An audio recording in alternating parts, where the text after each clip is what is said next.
जिनके बलिदानों ने शुभ दिन आज दिखाया, हृदय द्रवित है हाय उन्होंने कुछ भी देख न पाया। जिन वीरों ने स्वच्छंद तिरंगा भारत पर लहराया, मिली न उनको एक दिवस भी उसकी शीतल छाया। तुम्ही देश के रत्न क्रांतिमय, तुम्ही राष्ट्र निर्माता, आओ इस गणतंत्र दिवस पर भारत तुम्हें बुलाए। बिना विचारे जो करें सो पाछे पछताए, काम बिगाड़े आपनो जग में होत हंसाए।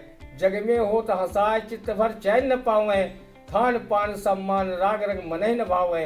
कहा गिरधर कबीराय चित्त सो तरन न टारे, खटकत है मन माहे जो क्यों बिना विचारे।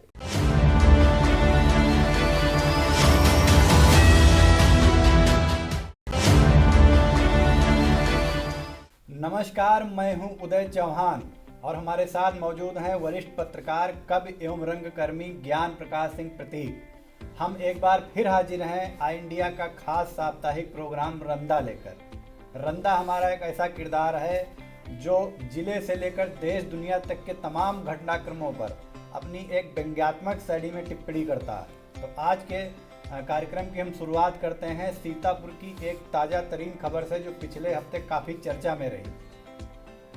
दोपहर में फूका रामहेत भारती का पुतला, शाम को टिकट। इस पर आप लोग रंदा की टिप्पणी सुनिए।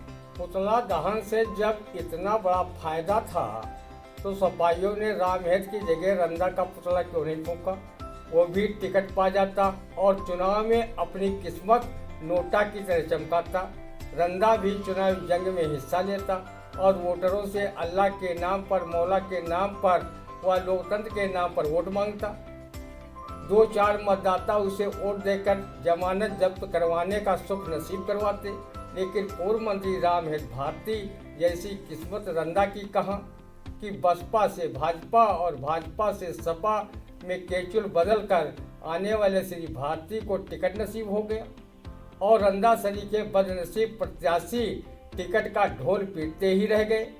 पूर्व केंद्रीय गृह राज्य मंत्री रहे रामलाल राही का विधायक पुत्र सुरेश राही फिर से विधानसभा जाने के लिए जहां मचल रहा है, वहीं रामहेत सपा के कार्यकर्ताओं के मान मनोबल में अपना चुनावी समय गुजार रहे हैं। बार बार दल बदलने के कारण सपा प्रत्याशी श्री भारती को क्षेत्र के लोग ये नगमा गाने पर मजबूर हैं। आज इस घर में है, कल उस घर में है, ऐसी दुल्हन का कोई भरोसा नहीं। जी, ये सियासत है और आजकल की सियासत इसी के आसपास घूम रही है। जैसा कि भी हाल ही में सपा ने फिर दूसरे पार्टी से है प्रत्याशी जो सिधौली के थे विधायक, उन पर भरोसा जताकर वहां से सिधौली से टिकट दे दिया है। फिलहाल हम आगे बढ़ते हैं। उत्तर प्रदेश के वित्त मंत्री सुरेश कुमार खन्ना ने कहा कि सपा सरकार में बिजली किल्लत से बेटियों के नाम रखे गए थे बिजली। इस पर रंदा का क्या कहना? माननीय सुरेश खन्ना जी, जब सपा सरकार में बिजली किल्लत से लोगों ने लड़कियों के नाम बिजली रखा था, तो अब आपकी सरकार में बिजली की आपूर्ति खूब हो रही है, तो क्या लोग अपने बेटों के नाम पावर हाउस या ट्रांसफार्मर रखें? जब सपा सरकार में बिजली कम आती थी तो रंदा सूर्य प्रकाश पांडे की ये व्यंग रचना खूब सुनाकर लोगों को सब्र बंधवाता था। आजकल शहर में बिजली उतने ही देर के लिए आती है जितनी देर के लिए रूठी हुई पत्नी मुस्कुराती है। खन्ना जी, आपकी सरकार में जितनी ज़्यादा बिजली आ रही है तो ज़्यादा करंट मारने वाला बिजली बिल भी आ रहा है। पूरे हिंदुस्तान में सबसे महंगी बिजली उत्तर प्रदेश में ही उपभोक्ताओं को नसीब हो रही है। रंदा आपकी जानकारी के लिए बता देना चाहता है कि जब देश में बिजली युग नहीं था, डिबरी, दीपक, लैंपपोस्ट, मसाल का युग था, तब भी लड़के लड़कियों के नाम बिजली या उसके पर्यायवाची पर रखे जाते थे। लखनऊ क्षेत्र के राजा रहे बिजली पासी इसका ज्वलंत उदाहरण है। त्रेता युग में ताड़का व दामिर जैसे बिजली के पर्यायवाची का प्रयोग साहित्य में किया गया है। तब न खन्ना जी आपकी सरकार थी न ही अखिलेश की। गोस्वामी तुलसीदास ने मर्यादा पुरुषोत्तम राम के बाल रूप का वर्णन करते हुए बिजली के पर्यायवाची दामिर शब्द का प्रयोग कुछ इस तरह किया है। दमकय दतिया दुत दामिर जो, किलकय कल बाल विनोद करें, अवधेश के बालक चार्य सदा, तुलसी मन मंदिर में बिहरे। केंद्रीय पशुपालन, डेयरी एवं मत्स्य राज्य मंत्री डॉक्टर संजीव बालियान ने कहा कि सपा कोई दल नहीं, गुंडों का गिरोह। इस पर रंदा की टिप्पणी सुनी। बालियान जी, तो क्या रंदा आपकी पार्टी को शरीफों का गिरोह माने? और जो आपके कथनानुसार नेता दल बदलकर सपा से भाजपा में शामिल हुए हैं, क्या आपने अपनी पार्टी में गुंडों के गिरोह के लोगों को शामिल किया है? मुलायम के कुछ परिवारी जनों जैसे समधी बहू को भाजपा में शामिल किया है, उन्हें रंदा शरीफ माने या गुंडों के समूह से आए हुए सदस्य मानने की भूल करें। रंदा को बताया गया है कि आपकी पार्टी में एक ऐसी वॉशिंग मशीन है जिसमें दूसरे दलों से आने वाले कदाचारी भ्रष्टाचारी धुलकर स्वच्छ चरित्र के हो जाते हैं।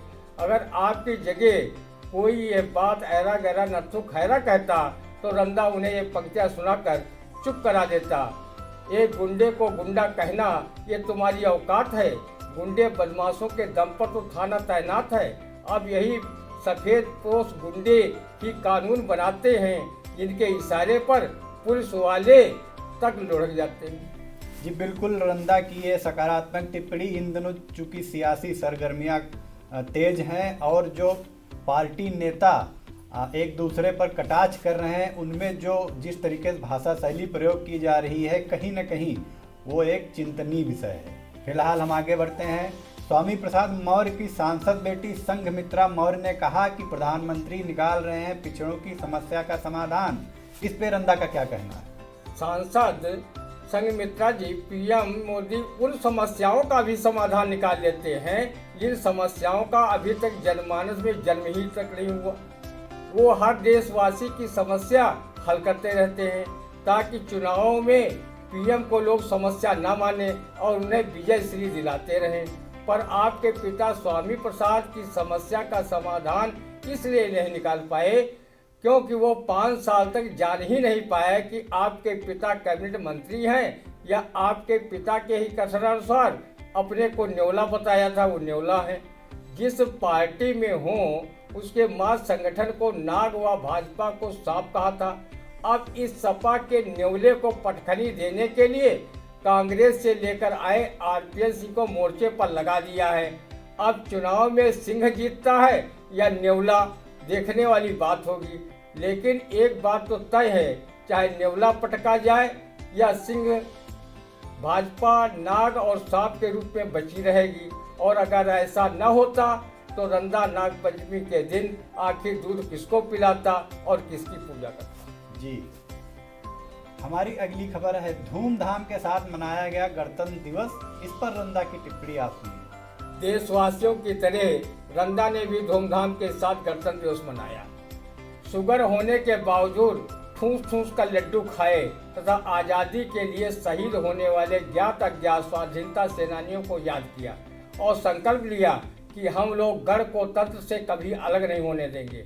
गणतंत्र दिवस मनाने का जो सौभाग्य हम सबको प्रदान किया, ऐसे ज्ञात अज्ञात सभी अमर शहीद स्वाधीनता सेनानियों को रंदा श्रद्धा सुमन इस कविता से अर्पित करता है। जिनके बलिदानों ने शुभ दिन आज दिखाया, हृदय द्रवित है हाय उन्होंने कुछ भी देख न पाया। जिन वीरों ने स्वच्छंद तिरंगा भारत पर लहराया, मिली न उनको एक दिवस भी उसकी शीतल छाया।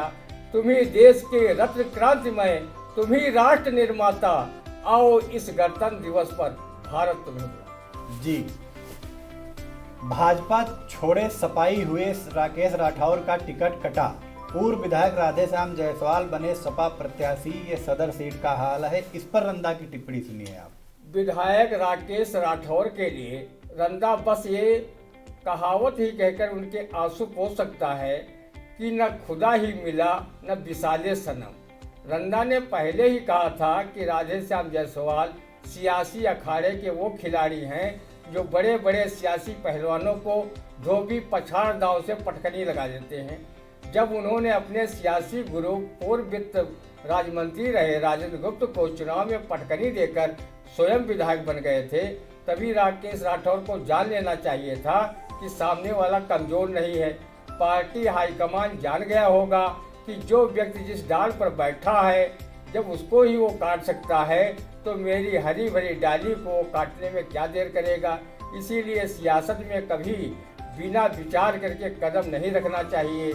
कवि गिरधर लाल ने इस संबंध में कहा भी है, बिना विचारे जो करें सो पाछे पछताएं, काम बिगाड़े आपनो जग में होत हंसाए, जग में होत हंसाए चित्त भर चैन न पावे, खान पान सम्मान राग रंग मन न भावे, कहा गिरधर कविराय चित्त सो टरन न टारे, खटकत है मन माह जो क्यों बिना विचारे। जी बिल्कुल, ये सकारात्मक टिप्पणी है रंदा की। हम आगे बढ़ते हैं। सपा प्रत्याशी व पूर्व विधायक महोली अनूप गुप्ता ने कहा कि सपा के कार्यों का लोकार्पण कर रही भाजपा, इस पर रंदा का क्या कहना? भाई अनूप गुप्ता जी, वृक्ष केवल अपने फल के लिए नहीं लगाया जाता, उसमें जब फल आते हैं तो उसके स्वाद के सभी हकदार होते हैं। लोकार्पण शिलान्यास तो जनता को अपने पक्ष में करने के लिए सियासी लोग करते ही रहते हैं। जब आपकी सरकार आए तो भाजपा द्वारा कराए गए कार्यों का लोकार्पण कर लेना। वैसे भाजपा शासनकाल में अन्य विकास कार्य हुए हों या न हुए हों, लेकिन शौचालयों के निर्माण कार्य खूब हुए हैं। अगर जिन शौचालयों का लोकार्पण भाजपाई विधायक न कर पाए हों, उसका लोकार्पण आप अपनी सरकार में करके भाजपाइयों से हिसाब किताब चुकता कर लेना। वैसे चुनावी वर्ष में लोकार्पण तो भाजपाई तब करें जब 4 साल में कुछ विशेष निर्माण कार्य कराए हों। वो मतदाताओं को लुभाने के लिए लोकार्पण की जगह शिलान्यास किया था, अर्थात उन्होंने विकास के नाम पर खूब शिलाओं का नाश किया है। रंदा उनसे ज़्यादा विकास कार्य की आशा भी नहीं करता। वो सरकार द्वारा दिया जा रहा फ्री फोकट के राशन व किसान सम्मान निधि से ही संतुष्ट है। अब छुट्टा जानवरों से भी अपनी फसल चट करने से भी असंतुष्ट नहीं हो रहा है। जी, हमारी अगली खबर है। सपा प्रत्याशी एवं पूर्व मंत्री आजम खान ने सीतापुर जेल से रामपुर विधानसभा क्षेत्र से भरा अपना नामांकन पत्र, इस पर रंदा का क्या कहना है? पूर्व मंत्री आजम भाई ने जैसे जेल से अपना नामांकन पत्र भरा है, कहीं जीतने के बाद वो सीतापुर जेल को विधानसभा समझकर यहीं से पूरे प्रदेश की योजनाओं को बनाने न लग जाए।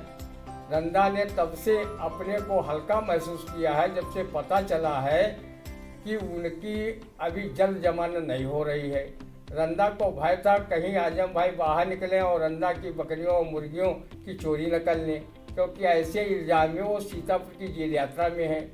लोगों ने आजम भाई को जब से जेल जाते देखा है तब से ये कहावत अक्सर कहने को मजबूर हुए हैं, जब पड़ता है फेर तो मकड़ी के जाले में फंसता है शेर। जी बिल्कुल दुरुस्त। हमारी अगली खबर है। पहली बार नामांकन स्थल से पहले बैरिकेटिंग में लगाई गई जाली, इस पर रंदा की टिप्पणी सुनिए। प्रशासन बैरिकेटिंग में जाली न लगवाता तो वो करता भी क्या? कहीं नेताओं की जगह मच्छर मक्खी न नामांकन करने पहुंच जाए, और प्रशासन को जब ये पता चले कि प्रत्याशियों ने मच्छर मक्खी प्रत्याशियों ने नामांकन कर दिया है तो उनके पास से ढूंढने के अलावा कोई चारा ही नहीं बचता। सुरक्षा कर्मी उनके लघु रूप को भी देख न पाते और नामांकन का खुलासा होने पर वो सजा पाने के पात्र होते।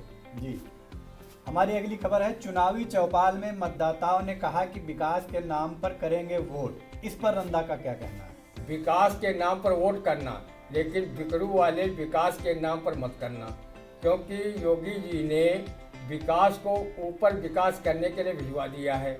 हाँ, नाली सड़क खड़ंजा स्कूल अस्पताल जैसे विकास कार्य के लिए वोट देना चाहते हो तो अच्छी बात है। ऐसे मुद्दों से लोकतंत्र मजबूत होता है। रंदा भी विकास कार्यों का हिमायती है। अगर आपने विकास को लेकर मतदान में हिस्सा लिया तो धर्म जात की राजनीति का क्या हश्र होगा? 10 मार्च को सबके सामने आ जाएगा। उन विधायकों का क्या होगा जो पिछली बार विधायक रहकर अपना व अपने चाटुकार चमचों दलालों का ही सिर्फ विकास किया है, और इस बार वो फिर जनता की अदालत में वोट मांगते फिर रहे हैं।